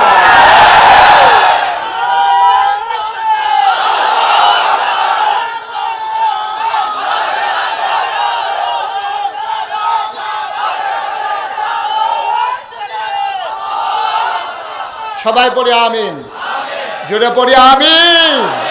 মন যা চায় তাই করবা, আর মুখে দিয়া যা আসে তাই বলবা। এই বাংলাদেশকে কারো কাছে লিজ দেওয়া হয় নাই। মুসলমানের শিকড় সাত জমিনের নিচে, মুসলমানের শাখা প্রশাখা সাত আসমানের উপরে, ঠিক কিনা বলো? সুতরাং যা মন চায় বলবা, মনে হয় যেন তার আর নিজের বাড়ি আর আমরা মামুর বাড়ি বেড়াইতাম আইছি। অসভ্যের দল কোথাকার। সজাগ থাকতে হবে, সচেতন থাকতে হবে ইনশাআল্লাহ। সবাই পড়ে আমিন। বন্ধুগণ, আমরা শুরু থেকে যেখানে থেকে শুরু করেছিলাম, তাইলে আমরা হতে চাই আল্লাহওয়ালা। কি শয়তানওয়ালা না আল্লাহওয়ালা? জাহান্নামীরা জান্নাতি। তাহলে জাহান্নামী যারা, তাদের ব্যাপারে, যারা জান্নাতি তাদের ব্যাপারে কথা হলো রাদিয়াল্লাহু আনহুম ওয়া রাদু আনহু। এবার আসুন যারা জাহান্নামী বান্দা, তাদের ব্যাপারে 1000 বছর আগে আল্লাহ কি ওয়াজ করে দিলেন শুনতে মন চায়? সবাই কোরআনে ঢোকার আগে মারদুদ শয়তান থেকে ফানা হচ্ছে, যিনি রহমান যিনি রহিম, তার নামে শুরু করি, সবাই পড়ি। আউযু বিল্লাহি মিনাশ শাইতানির রাজিম। বিসমিল্লাহির রাহমানির রাহিম। ওয়ালাহুম কুলুবুল লা ইয়াফকাহুনা বিহা ওয়ালাহুম আয়ুনুল লা ইউবসিরুনা বিহা ওয়ালাহুম আযানুল লা ইয়াসমাউনা বিহা উলাইকা কাল আনআম বাল হুম আদাল। আল্লাহ কয়, শোনো শোনো শোনো, দুনিয়ার ভিতরে একদল মানুষ আছে, ওয়ালাহুম কুলুবুল লা ইয়াফকাহুনা বিহা, তাদের মন আছে। জিজ্ঞেস করার কি হলো? কোরআনুল 30 ওই প্রত্যেক দিন 5 ওয়াক্ত নামাজে প্রতি রাকাতে তোমাকে আমরা কি জানিয়ে দেই নাই? আলহামদুলিল্লাহি রাব্বিল আলামিন। সমস্ত প্রশংসা কেবলমাত্র, শুধুমাত্র, একমাত্র আমার আল্লাহ রাব্বুল আলামিনের জন্য, ঠিক কিনা? তাইলে আমরা প্রশংসা করব কার? ডাকবো কারে? চাইব কার কাছে? দিতে পারেন যিনি, তিনি কে? আমার দেশে এমন একটা আল্লাহ পাওয়ার পরে মানুষ মাজারে গিয়া সেজদা দেয় নাকি দেয় না? কি আল্লাহ? হুয়াল্লাহু আহাদ আল্লাহুস সামাদ লাম ইয়ালিদ ওয়া লাম ইউলাদ ওয়া লাম ইয়াকুল লাহু কুফুয়ান আহাদ। কেমন আল্লাহ আমার, যে আল্লাহর মতো আল্লাহ আর নাই। সবাই আমরা মুখাপেক্ষী। আমি মুশতাক ফৈজি ঢাকাই শরীফের সাহেব, আমি এককভাবে ক্ষমতাশালী না, আমিও মুখাপেক্ষী। আমি পাঞ্জাবি গায়ে দিতে গিয়া কাপড় কিনা লাগে দোকান থেকে, দোকানদার কাপড় কিনে আনে ওই ফ্যাক্টরি থেকে, ফ্যাক্টরির মানুষগুলো সুতা কিনে আনে কাপড় বোনার জন্যে, সুতার জন্য চলে যাওয়া লাগে গাছের তোলার কাছে। একটা মানুষও স্বয়ং সম্পূর্ণ না। আপনার গায়ের পাঞ্জাবিটা সহজে দেখে ফেলছেন, এটার ভিতরে চক্রাকারে 10 থেকে 12টা গ্রুপ কাজ করতেছে, ঠিক কিনা? আপনি মাথায় টুপি দেখেছেন, এই টুপি এমনি এমনি আপনার মাথায় আসে নাই। এই টুপি বানাতে একটা চক্র কাজ করেছে। আপনার পায়ের জুতা, পরনের লুঙ্গি, সব কিছু আপনি কারো না কারো উপরে মুখাপেক্ষী। আপনি এমন করে দাঁড়িয়ে থাকতে পারেন না। আপনি সংসার জীবনে আপনার স্ত্রীর প্রতি মুখাপেক্ষী হয়ে গেছেন। আপনি ধান করে দেন, উনি রান্না করে দেয়। আপনি মাছ ধরে দেন, উনি তরকারি রান্না করে দেয়। তারপরে আপনি বসে বসে খান, প্লেটে খান, প্লেট আনা লাগে কোকারিজের দোকান থেকে। এইভাবে পৃথিবীর সবচেয়ে সেরা যে ধনী মানুষটা, সবার থেকে সবাই, আর সবচেয়ে গরিব যে মানুষটা, সবাই আমরা নানানভাবে নানান মুখাপেক্ষী, ঠিক কিনা? আল্লাহ বলছেন আল্লাহুস সামাদ, তিনি অমুখাপেক্ষী। অমুখাপেক্ষীর পেছনে ওনার যুক্তিও আছে। ওনার খাওয়া লাগে না, ওনার সংসার নাই, ওনার বাড়ি ঘর নাই, ওনার জায়গা জমি নাই। উনি ছিলেন, উনি আছেন, তিনি থাকবেন। তিনি সব কিছুর ঊর্ধ্বে আল্লাহুস সামাদ। তিনি লাম ইয়ালিদ ওয়ালাম ইউলাদ ওয়ালাম ইয়াকুল লাহু কুফুয়ান আহাদ। তিনি কারো থেকে জন্ম দেন নাই, কাউকে জন্ম দেন নাই। ও বন্ধু, দুনিয়ায় পীরের মতো পীর হয়, নেতার মতো নেতা হয়, মন্ত্রীর মতো মন্ত্রী হয়, এমপির মতো এমপি হয়। আমার আল্লাহর কি মতো হয়? আমার আল্লাহর কি নমুনা হয়? আমার আল্লাহর কি ডুপ্লিকেট হয়? আমার এই আল্লাহ আছেন নাকি নাই? তিনি ছিলেন নাকি ছিলেন না? আল্লাহু লা ইলাহা ইল্লাহু হুয়াল হাইয়ুল কাইয়ুম। তিনি চিরঞ্জীব, তিনি চিরস্থায়ী। অবসলমান, আজকে বান করে মাহফিল শুনে আগামীকালকে চায়ের স্টলে তুমি বসে বসে ঝুরাও, ঘুমাও। আল্লাহ লা তাখুযুহু সিনাতু ওয়ালা নাওম। তার ঘুম নাই, তার তন্দ্রা নাই, তার ঝিমুনি নাই। তিনি ছিলেন, তিনি আছেন, তিনি থাকবেন। তিনি রহমান, তিনি রাহিম, তিনি হাইয়ুল কাইয়ুম, তিনি প্রেমময়, তিনি ওয়াদুদ। ও মুসলমান, এমন একজন আল্লাহ পাওয়ার পরে বাংলার মুসলমান মাজারে গিয়া সেজদা দেয় নাকি দেয় না? আপনাদের এলাকায় বোধহয় নাই না? আপনাদের এলাকায় আছে? আরে কই কি, আমি তো কুমিল্লার দক্ষিণে চাঁদপুর মাহফিলে গেছিলাম। গিয়ে জিজ্ঞেস করলাম, ভাই আপনাদের এলাকায় নতুন কি আছে? তো হুজুর, আমাদের এলাকায় বড় একটা মাজার আছে, এই মাজারের ভিতরে সেজদা হয়। আপনারা যাইবেন নাকি দেওয়ার জন্য? যেমনি চুপ করে বসে রয়েছে না, হারে যাইতাম পারলাম না, দিতামও পারলাম। চাঁদপুর গিয়া শুনলাম পীরা মাজারে সেজদা দেয়। আরেকটু দক্ষিণে এসে, উত্তরে এসে জিজ্ঞেস করলাম, ভাই চাঁদপুরে শুনলাম মাজারে সেজদা দেয়, আপনাদের এলাকায় কি অবস্থা? হুজুর, পীরের পায়ে সেজদা দেয়। কুমিল্লার এক জায়গায় গিয়ে জিজ্ঞেস করলাম, আপনাদের কি অবস্থা? কয় পীরের ফাও সুমায়। ব্রাহ্মণবাড়ি এক জায়গায় গিয়েছি, গেলে আপনাদের কি অবস্থা? কয় পীরের বুইরাঙ্গুল সোয়ে। গেছলাম সিটাগাং। কি গান? কথা কনা কি গান? সিটাগাং গিয়েছি, গেলাম, ও তোমরা কি উপায়? কয় হুজুর, পীরের গোসল করায়, সেই গোসলের পানি বুড়িদরা বোতলও বইরা বাইক নিয়ে খায়। আমি কই শীতকালও না গরম দিনও? ওকে 12 মাস। নাউজুবিল্লাহ কইতেন না? এবার আপনারা বিবেকবান বোকা মানুষ এখন আর নাই না? আপনাদেরকে জিজ্ঞেস করি, একটা মানুষের গোসল করাইলে কত জায়গা বাইয়া ফানি যায়? জায়গাটি আসেনি সকলের লগে? এবার চাইতে আছে, চাইতেন কইসি হয় তার বারে না দিয়ে। একটা মানুষের গোসল করাইলে কত জায়গা দিয়ে ফানি যায়? হেই ফানি বোতলও বইটা নিয়ে খাওন, ঠেড়া ফইরা যে বড় না, কপাল বালা, ঠিক কিনা খাও? আহারে মুসলমান রে, ও মুসলমান, আবার মন দিয়ে শুনুক। আল্লাহ তাবারক ওয়া তাআলা তোমাকে পারফেক্ট প্র্যাকটিসিং মুসলিম বানানোর জন্যে এই 30 পারা কোরআন দিলেন। এমনে এমনে না, তুমি চেয়েছিলে ইহদিনাস সিরাতাল মুস্তাকিম, হে আল্লাহ আমার সহজ সরল রাস্তা দেখাও। আল্লাহ কয় যালিকাল কিতাবু লা রাইবা ফি হুদাল লিল মুত্তাকিন। তোমরা যারা সহজ সরল রাস্তা চাও, এই 30 পারা কোরআন নাও।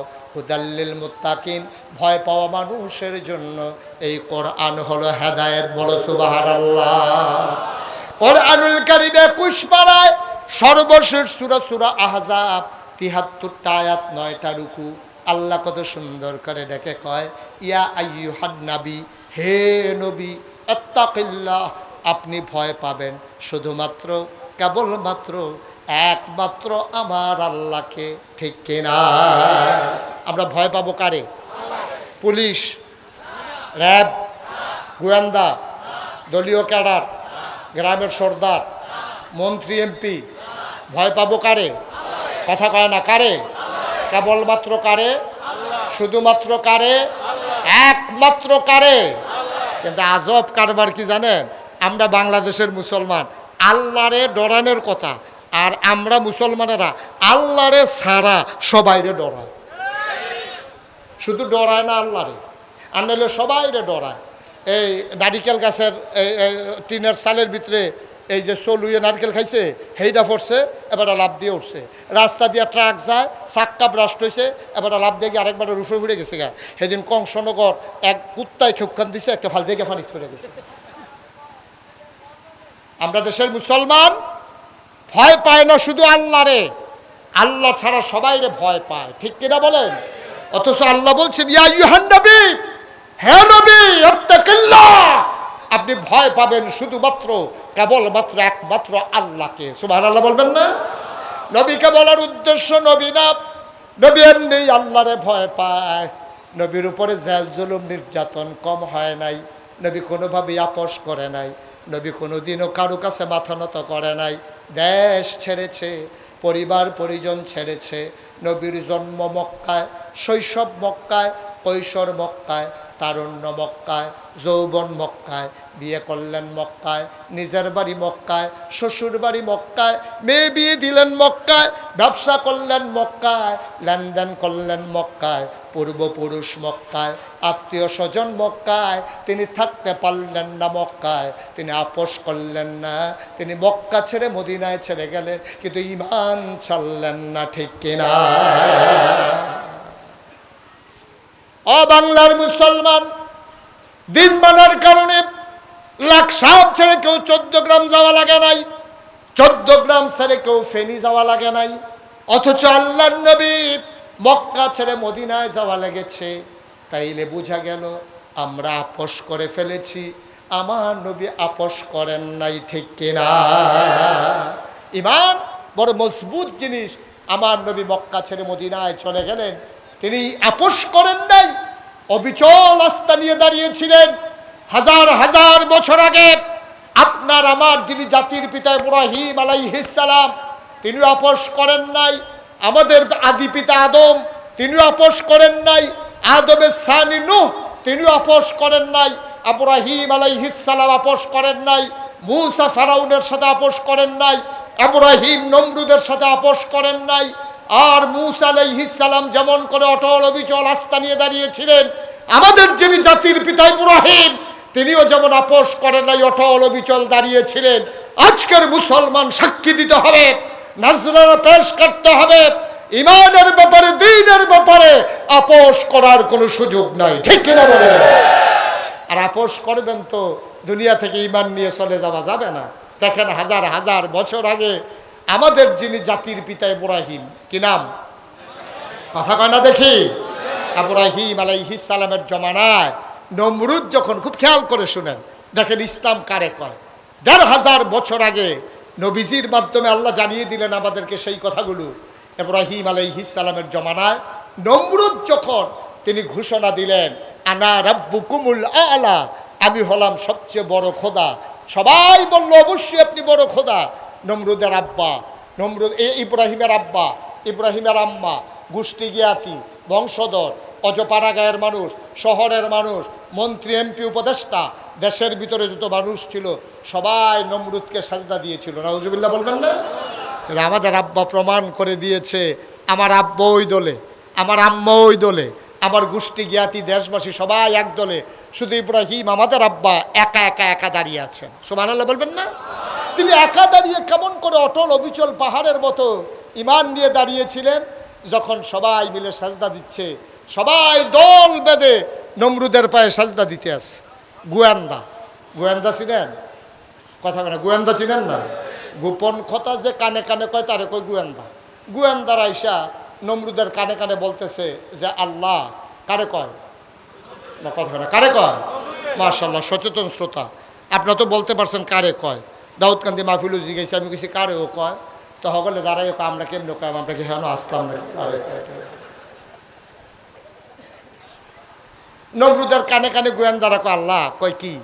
সবাই তো আপনার সাজদা দিছে, একজন তো দেয় নাই। কে সে, কি নাম? তার নাম ইব্রাহিম। তার আব্বার নাম কি? আজর। ডাকো আজরকে, বাপ থাকতে ছেলের সাথে কি এর কথা, নিয়ে আসো। আজরকে যখন জিজ্ঞেস করছে, এই আজর, তোমার ছেলে ইব্রাহিম কই? মেলাতেই তো আছে, মাঠেই আছে।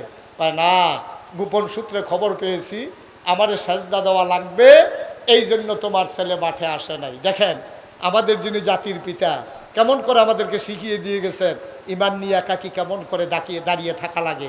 উনি চলে গেলেন। আজর যখন খুঁজে পায় না ছেলেকে, দৌড়ে গেছে বাড়িতে, গিয়ে দেখে ইব্রাহিম আলাইহিস সালাম, আমাদের আব্বা, আমাদের কি জোরে কয় না, আমাদের কি, আমাদের আব্বা, উনি কাঁথা গায়ে দিয়া, কাঁথা মুড়ি দিয়া নখ ডাইকা ঘুমাইতে আছে। আমাদের আব্বা, সবাই সাজদা দিতে আছে, আব্বা ঘুমায়। আমাদের দাদা আজর ডাক দিছে, কিরে সবাই সাজদা দিতে আছে আল্লাহরে, আর তুই যেখানে শুয়ে রইছ, ঘটনা কি?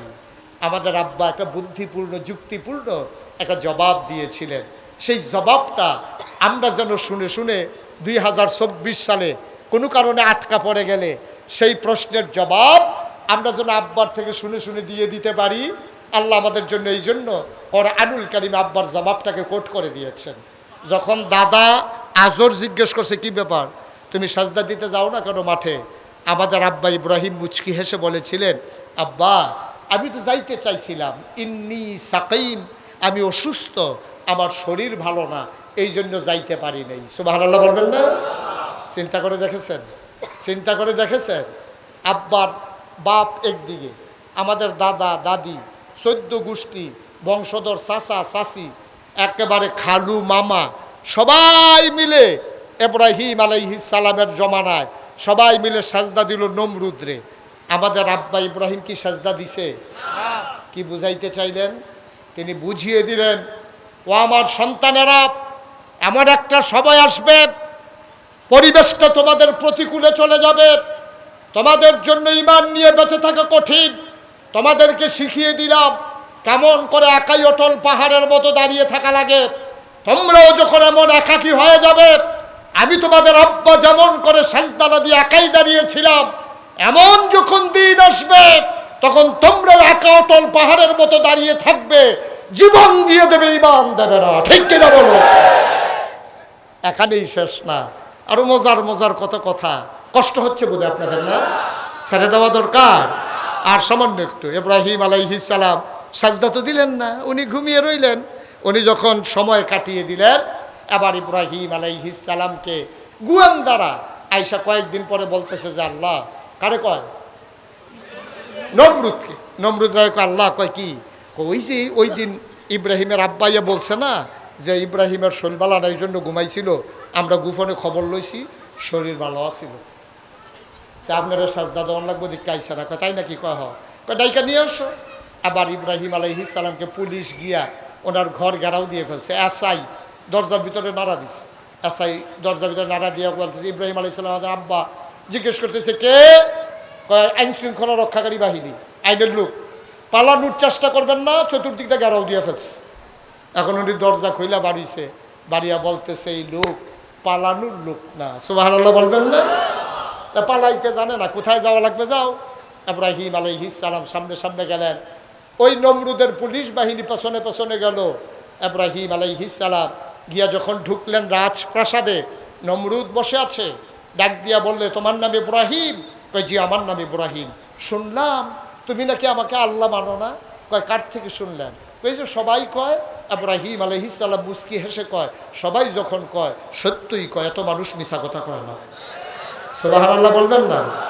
তাইলে তুমি কি আমাকে আল্লাহ মানো না? কয়টা তো শুনলেনি, বারবার শুনতে ভালো লাগে নাকি? তাহলে ভিতরে আসো। ইব্রাহিম আলাইহিস সালামকে নিয়ে নমরুদ পাশে বসাইলেন, আস্তে করে হাতে ধরে বললেন, ইব্রাহিম মনে বড় শখ ছিল আল্লাহ হব, হইছি, কিন্তু তোমার জন্য একসেটিয়া হইতে পারি না। তুমি আমার আল্লাহ মানলেই কিন্তু একসেটিয়া হয়ে যাও। ইব্রাহিম আলাইহিস সালাম কয়, আমি তো মানতে চেয়েছিলাম, আপনাকে আল্লাহ মানতে চাইছিলাম। কত না করছে কে? চিন্তা করে দেখলাম আপনার যে আল্লাহ মানবো, আপনি কি মরবেন না? আপনি কি থাকবেন না মরে যাবেন? তো নমরুদ চুপ মেরে গেছে, চিন্তা করতেছে থাকলে ভালো হয় নাকি মরলে ভালো হয়। মনে মনে চিন্তা করতেছে, মানুষের ভিতরে আল্লাহ বাঁচলে আর কয়দিন, সত্যটাই কইয়া দিই। এখন নমরুদের চিন্তা করে, কি কইয়া যে কি বিপদ পড়ি, ইব্রাহিমের যে এত বুদ্ধি, তে তো আমার বাইনখা সিফা থালাই দিছে। এখন থাকলে কি কয়, আবার না থাকলেও কি কয়। এই ইব্রাহিম আলাইহিস সালামের যে এত বুদ্ধি, এই বুদ্ধি দিছে কে? হ্যাঁ, নবী রাসূলদেরকে কে বুদ্ধি দেয়? ইমানদারদেরকে কে বুদ্ধি দেয়? মাইয়ুরিদিল্লাহু বিহি খায়রান ইউফাক্কিহু ফিদ্দিন।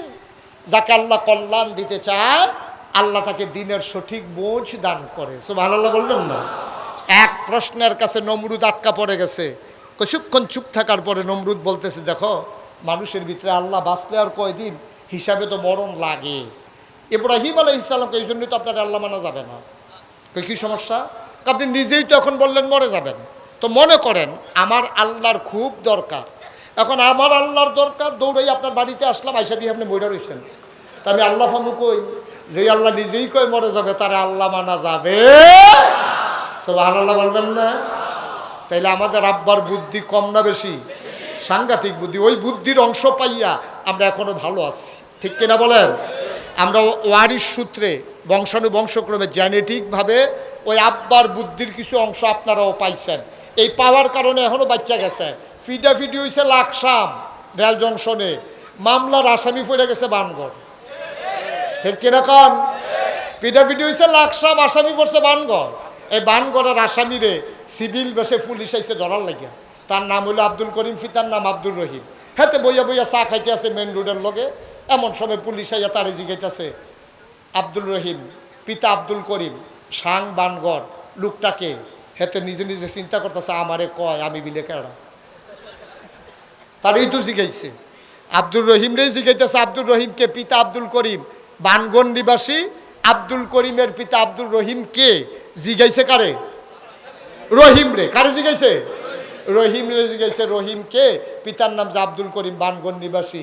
রহিমে মুচকে হাসি দিয়ে মনে মনে কয়, আমারই জিগায় আমি বিলে কেডা। এখন তে যদি কয় আমি আব্দুল রহিম, তারে কি রাখবে না লইয়া যাবে? কথা কথা রাখবে না নিয়ে যাবে? এখন তে চিন্তা করতে আছে, মিশা কথাও কন যেত না, নামাজ রোজা ইবাদত বন্দেগি করি, আমার মতো মানুষে মিশা কথা কই কেমনে, আবার আমি কই কেমনে যে আমি রহিম। তো তো খাইছি ধরা, কি করণে হন। হেতে আসিল হেন, গেছে হেন, গিয়া সেটা কয় কারে খুঁজতে আছে? কইছে রহিম রে। কই একটু আগে ও তো হেন আসি রাজ, তখন সুবহানাল্লাহ। যেই জায়গায় ছিল হেন তো হেন সেটা কইতেছে, কয় একটু আগে ও তো হেন আসিল। কয় এখন এখন কই এটি সব কি আর খেয়াল রাখুন যায়? সুবহানাল্লাহ বলবেন না? এই বুদ্ধি পাইছে আমরা রাব বাঁধতে ইব্রাহিম আলাইহিস সালামের কাছে। সুবহানাল্লাহ বলবেন না? ও মুসলমান, তুমি যদি পারফেক্ট মুমিন মুসলমান হইতে চাও, জান্নাতি বান্দা যদি হইতে চাও, যুগে যুগে নবী রাসূলরা দ্বীনের সাথে কখনো আপোষ করেন নাই, ইমানের প্রশ্নে কোনো আপোষ নাই। আমাদের দেশে অনেক হুজুররা ফতোয়া দেয়, কয় জান বাঁচান ফরজ। আমি বলি না, জান দেওয়া ফরজ, ঠিক কিনা? জান বাঁচানোর কোনো দরকার না। আপনি জান দিয়ে কী করবেন? পিঁপড়ারও তো জীবন আছে, মশারও জীবন আছে, মাছিরও জীবন আছে, আপনারও তো একটাই জীবন। এই জীবনের কোনো দাম নাই, দাম হইল ইমানের, ঠিক কিনা বলো? সুতরাং আজকে সিদ্ধান্ত নিতে হবে, যদি ইমান নিয়ে বেঁচে থাকতে চাও, মামলা হবে, হামলা হবে, জেল জুলুম নির্যাতন হবে, প্রয়োজনে জীবন দেওয়া যাবে, ইমান দেওয়া যাবে না। রাজি আছো কিনা? হাত তুলে দেখো।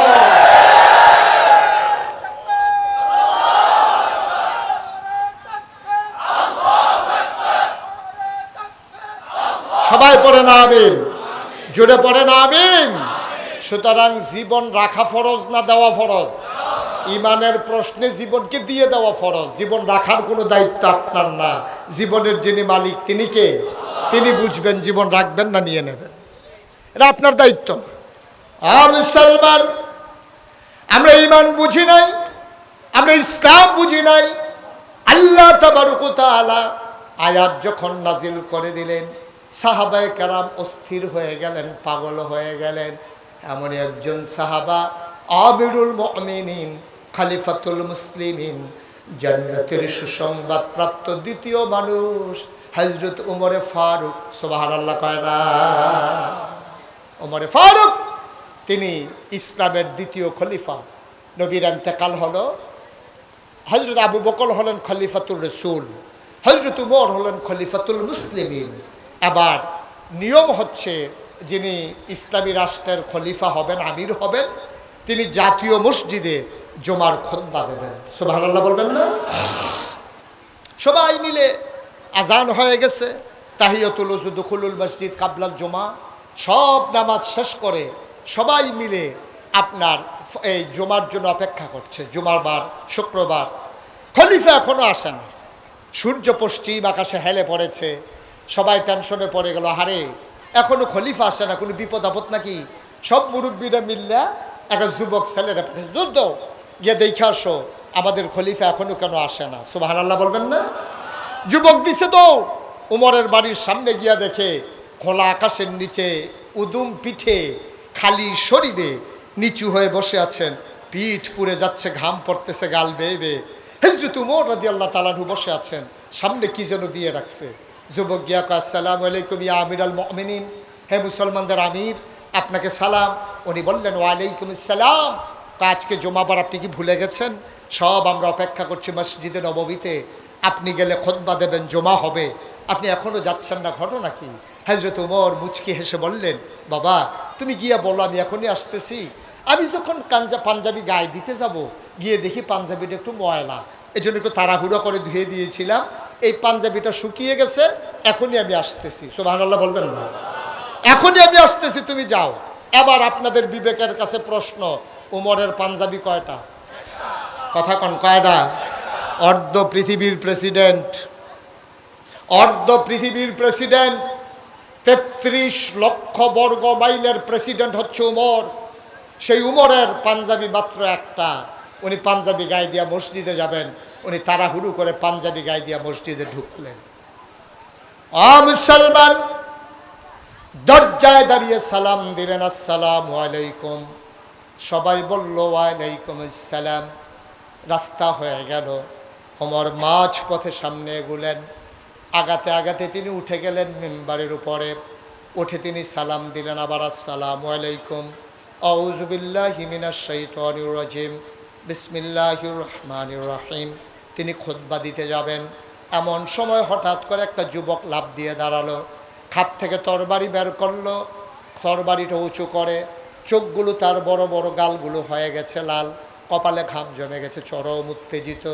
যুবকটা লাফ দিয়ে কয়, ওমর আপনি খুতবা দেবেন না, মদিনার কোনো মুসলমান আপনার খুতবা শুনবে না। একটা প্রশ্নের জবাব দেবেন, তারপরে খুতবা দেবেন, এর আগে আপনার খুতবা কেউ শুনবে না। আপনি আগে ওই প্রশ্নের জবাব দেবেন। ওমর চুপ মেরে দাঁড়িয়ে গেলেন। জানতে চাইলেন কি প্রশ্ন? কয় কিছুদিন আগে আমরা সবাই মিলে সরকারের তহবিল থেকে, রাষ্ট্রীয় কোষাগার থেকে সবাই মিলে আমরা পাঞ্জাবির কাপড় পেয়েছি, বাইতুল মাল থেকে সবাই মিলে পাঞ্জাবির কাপড় পেয়েছি, আমিও একটা পেয়েছি। যুবক বলে, আমিও একটা পেয়েছি। ওই পাঞ্জাবি গায়ে দিয়ে আজকে আমি এসেছি। অনেকের গায়ে নতুন কাপড়ের পাঞ্জাবি। ওমর সবাই একটা করে পাঞ্জাবি গায়ে দিয়েছে। খেয়াল করে দেখলাম সবার পাঞ্জাবি এত লম্বা হয় নাই, আপনার পাঞ্জাবি যত লম্বা হয়েছে। আপনি এত বেশি কাপড় পাইলেন কই?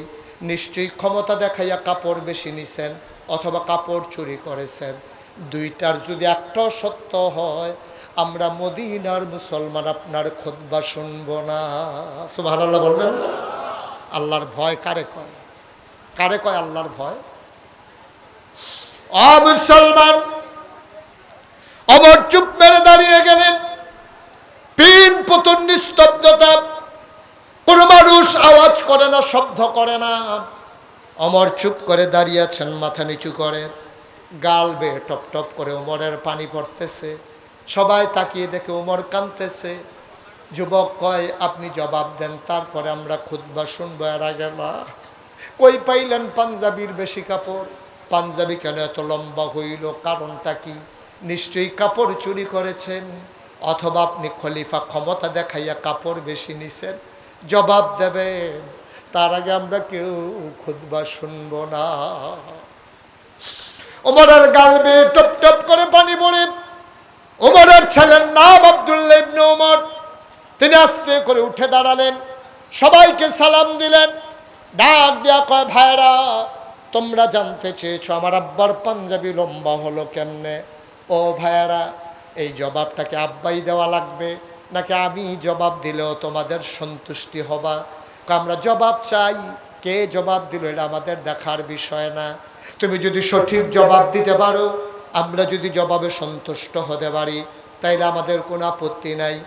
তোমার আব্বার পাঞ্জাবি লম্বা হইল কেমনে বলো? ওমরের ছেলে আব্দুল্লাহ ডাক দেয়া কয়, ভাই, ও ভাই, আমার আব্বারে তোমরা চিনো না? প্রতিদিন রাতের বেলা আমার আব্বা যখন ঘরে যায় মসজিদ থেকে, হাঁটু পর্যন্ত লুঙ্গিটা উঠাইয়া আমার আব্বা চামড়ার চাবুক দিয়া পায়ের ভিতরে পিটায়, আর নিজেকে নিজে প্রশ্ন করে, ওমর রে, ওমর, আল্লাহর কাছে জবাব দেওয়ার আগে আমার কাছে জবাব দে।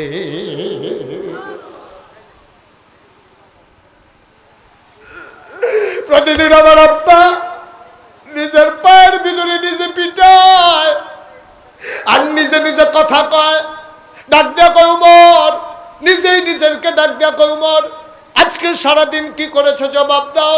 ঠাস করে পিটা মারে, আবার জিজ্ঞেস করে 5 ওয়াক্ত নামাজ জামাতে হইছে নাকি, দেশের ভিতরে সুন্দরভাবে শান্তি শৃঙ্খলা কি বজায় রাখতে পেরেছিলে, ক্ষমতা দেখাইছো নাকি, কারো উপরে জুলুম করেছো নাকি, এমন করে করে পিটায়। আমার আব্বা আমার আম্মা হাউমাউ করে কান্দে। আপনি কি শুরু করেছেন? আপনি কি পাগল হয়ে গেছেন? নিজের পায়ে নিজে এমন করে পিটায়, আমার তো এটা জানা ছিল না। ওমর চিৎকার করে কয়, বিবি আমার, আমারে বাধা দিও না। ওমর যদি আমার কাছে জবাব দিতে না পারে, কিয়ামতের ময়দানে আল্লাহর কাছে কেমনে জবাব দেবে?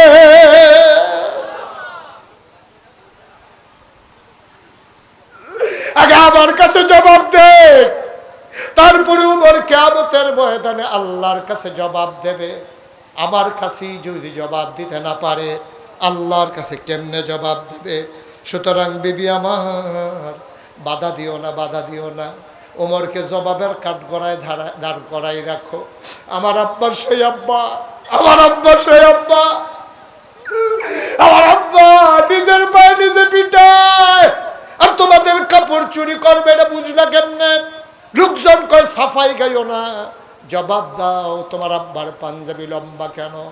এবার আব্দুল্লাহ ইবনে ওমর চিৎকার করে কয়, ভাই, ও ভাইরা, আমার আব্বা কাপড় চুরি করবে দূরের কথা, আমার ছোট ভাই বোনগুলা একদিন আম্মার কাছে কান্নাকাটি করেছে, আম্মা, ও আম্মা, একরকম খাবার খাইতে খাইতে আর ভালো লাগে না, ঘরে একটু মিষ্টি রান্না করো, একটু ফিন্নি রান্না করো যেন খেতে পারি। আমার আম্মার কাছে বারবার ছোট ভাই বোনগুলো কেঁদেছে। আমার আম্মা বলেছে, তোমার বাবা যখন আসবে আমি দরখাস্ত দেখে দেব, দেখি কবুল করা যায় কিনা। আমার আম্মা বারবার এমন করে সান্ত্বনা দিয়ে আমার ছোট ভাই বোনগুলোকে ঘুম পাড়িয়ে দিয়েছে। আবার যখন হযরত ওমর রাদিয়াল্লাহু তাআলা আনহু ঘরে আসলেন, জিজ্ঞেস করলেন, বাচ্চারা কই? কই ঘুমিয়ে পড়েছে, ফিন্নি খেতে চায়, কয় উঠাও তাদেরকে। বাচ্চারা উঠে আসলো। ওমর কয়, তোমাদের জি, আমি কথা শেষ করে দিচ্ছি, শেষ করে দেবো ইনশাআল্লাহ। আমার কথাটা শেষ করি, তারপরে আমার ভাই আলোচনা শুরু করবে। বন্ধুরা আমার, ভাইরা আমার, আব্দুল্লাহ ইবনে ওমর ডাক দিয়া কয়, ও ভাইরা, আমার আব্বা কাপড় চুরি করে নাই, ক্ষমতা দেখাইয়া কাপড় বেশি নেয় নাই। আমি যেমন এই দেশের, আমার আব্বা যেমন নাগরিক, তোমরা যেমন নাগরিক, আমিও তো এই দেশের নাগরিক। আমার আব্বা পেয়েছে 1 টুকরা কাপড়, আমি পেয়েছি আর 1 টুকরা কাপড়। আমি আব্বাকে বলেছি, আব্বা, আমার আগের পাঞ্জাবিটা ভালো আছে, এখন আর পাঞ্জাবি বানানোর দরকার নাই। আমার আব্বাকে আমার পাঞ্জাবির টুকরা কাপড়টা দিয়ে দিয়েছি। 2 টুকরা কাপড় জোড়া লাগাইয়া আমার আব্বা সুন্দর করে পাঞ্জাবি বানিয়েছেন। এই জন্য আমার আব্বার পাঞ্জাবি লম্বা হয়েছে, আমার আব্বা কাপড় চুরি করেন নাই। বন্ধুরা আমার, ভাইরা আমার, সবাই বললেন, ইয়া আমিরাল মুমিনিন, ইয়া খলিফাতুল মুসলিমিন, আপনি খুতবা দিয়ে দেন। ওমর বললেন, না, ওই যুবকটাকে ডেকে পাঠাও। সবাই রাস্তা করে দিল। যুবক সামনে গিয়ে আসলেন। ওমর নামলেন মিম্বার থেকে, তিনি জড়িয়ে ধরলেন যুবককে। ওমরের চোখের পানি দিয়ে যুবকের পিঠ ভিজে যায়, যুবকের চোখের পানি দিয়ে ওমরের বুক ভিজে যায়। ওমর তাকে ছেড়ে দিলেন। কান্নাকাটি হলো। উমর আবার মিম্বারে উঠলেন, ডাক দিয়ে বললেন, শোনো শোনো শোনো, আমারও একটা কথা আছে। যতদিন পর্যন্ত ইসলামের ভিতরে এমন যুবক বেঁচে থাকবে, ততদিন পর্যন্ত ইসলামের পশমের ক্ষতি করারও কারো ক্ষমতা নাই, ঠিক কিনা? আজকে শুরুতেই বলেছিলাম, একবিংশ শতাব্দীর সূচনা লগ্নে আমরা যখন কম্পিউটারাইজড, গোটা বিশ্ব যখন গ্লোবাল ভিলেজ, আমরা অর্থনৈতিকভাবে অনেক স্বাবলম্বী হয়েছি, আমাদের রাস্তাঘাটের অনেক উন্নতি হয়েছে, সনের ঘরের জায়গায় টিনের ঘর, টিনের ঘরের জায়গায় বিল্ডিং হয়েছে, কিন্তু আমরা ডেস্ট্রয় হয়ে গেছি, অধপতন হয়ে গেছে নৈতিক মানে। আমরা দিন ছেড়ে দিয়েছি, দিন ভুলে গেছি। ওই ১৫০০ বছর আগে আমিরুল মুমিনিন খলিফাতুল মুসলিমিন ওমরের সামনে যেমন করে যুবক দাঁড়িয়েছিল নাঙ্গা তরবারি নিয়ে, ঠিক এমন করে আজকে বাতিলের বিরুদ্ধে আমার যুবক যদি আবার গর্জে উঠতে পারে, খোদার কসম ২৫০ কোটি মুসলমান থাকতে আজকে ফিলিস্তিনের মতো মুসলমানরা নির্যাতিত হওয়া লাগে না, ঠিক কিনা? আজকে আরাকানের মুসলমানের রক্তে নাফ নদী রঞ্জিত হওয়া লাগে না। আরাকানে এই আপনার কাশ্মীরের রক্তে, মুসলমানের রক্তে আজকে কাশ্মীরের ঝিলাম নদীর পানি রক্তে রঞ্জিত হওয়া লাগে না। একটাই কারণ, আমরা আমাদের ইমানি চেতনাকে ছেড়ে দিয়েছি।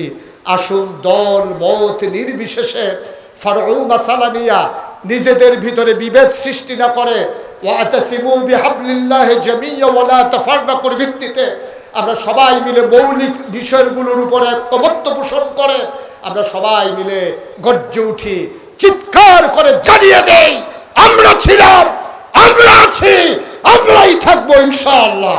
আল্লাহ যেন কবুল করে নেয়, সবাই বলি আমিন। সবার জন্য দোয়া করি, সবার কাছে দোয়া চাই। আবার দেখা হবে কোনো এক ময়দানে, কথা হবে কোনো এক মাহফিলে। আসসালামু আলাইকুম ওয়া রাহমাতুল্লাহি ওয়া বারাকাতুহু। আলহামদুলিল্লাহ, সুম্মা আলহামদুলিল্লাহ, শুকরিয়া আল্লাহ পাক রব্বুল আলামিনের কাছে। দোয়া করি আমরা সর্বপ্রথম আল্লাহ হুজুরকে নেক হায়াত এবং সুস্থতার জীবন দান করুক, সকলে পড়ে আমিন। যে আলোচনাটুকু করেছেন কোরআন হাদিস থেকে আমাদেরকে তার বাস্তব জীবনে আমল করার তৌফিক দান করুক, সকলে পড়ে আমিন। সম্মানিত ইসলাম প্রিয় তাওহীদি জনতা, আমাদের আজকের মাহফিলের কাঙ্ক্ষিত মেহমান বিশিষ্ট আলেম দ্বীন মুফাসসির কুরআন